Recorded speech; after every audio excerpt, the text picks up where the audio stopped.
Our goal is to inspire a generation that will become a part of the solution to the unspeakable problems we're faced with today. One of these problems is human trafficking.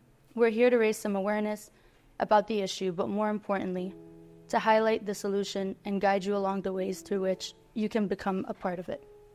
This is such an incredibly important topic. Very few people know about it. How about that? In my interpretation, human trafficking and child sexploitation is the least known crime in America. Miami-Dade County, third largest trafficked area in the country, and you don't even know about it. So that's why this is an important session. Human trafficking is a wildly complex issue. We, as an office in 2011, began to really start to study this particular issue. We created a new model that says, okay, we've got this piece, we need help now. We need our nonprofit organizations, we need our government organizations, we need everybody that we can to take that person from this situation and help them get to the place of recovery. We went from 3 cases. Currently, we have worked with 1,152 victims and filed 850 human trafficking or human trafficking related cases. The entire game changer in trying to navigate this particular issue is learning to understand trauma, particularly the neuroscience of trauma on the child developing brain. When you begin to understand that trauma can actually impact the development of the child brain, issues like consent all of a sudden become totally 100% a whole new game. And it's a vicious cycle. Once you get these victims, sometimes it gets to a point that they have substance abuse issues. They lose their children. Like Brenda mentioned before, I've had a lot of victims who have lost their kids along the way.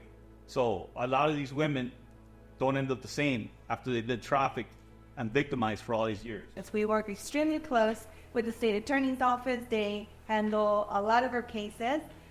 We collaborate with them consistently. We work operations to combat human trafficking every couple of months. We deal with victims who are very in trouble, very damaged individuals from past trauma.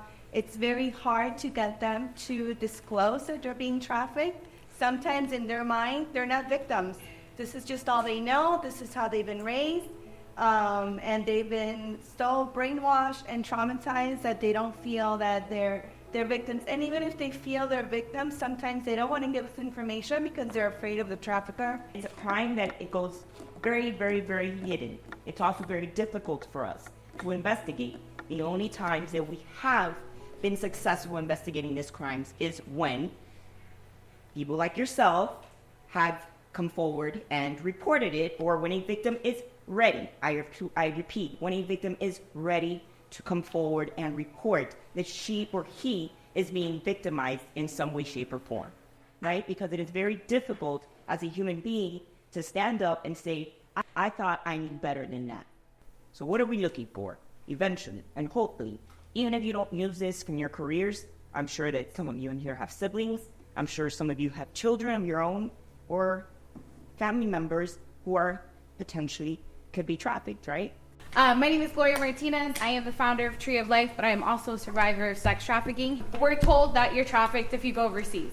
We're told that you're trafficked if you're a foster kid. We're told that you're trafficked if you're abused or neglected beforehand. We're told that you're trafficked because of fill in the blank. None of those apply to me. I was raised in a 2-parent household. I have 3 older brothers. None of that screamed trafficking to anyone. It was a complete secret. When I was trafficked, I was at 12 years old. I met my trafficker outside of my middle school under the concept that we now call Romeo pimp concept. That whole Romeo, right? That charmer like you're talking about. And it can be really scary for friends and people that are involved, right? They don't know how to handle it. I would like to dedicate a special thank you to Alice Ganazi and Grace Wolpert from the Community Police Relations Foundation for their support, and I honestly could not have done this without you, so thank you so much.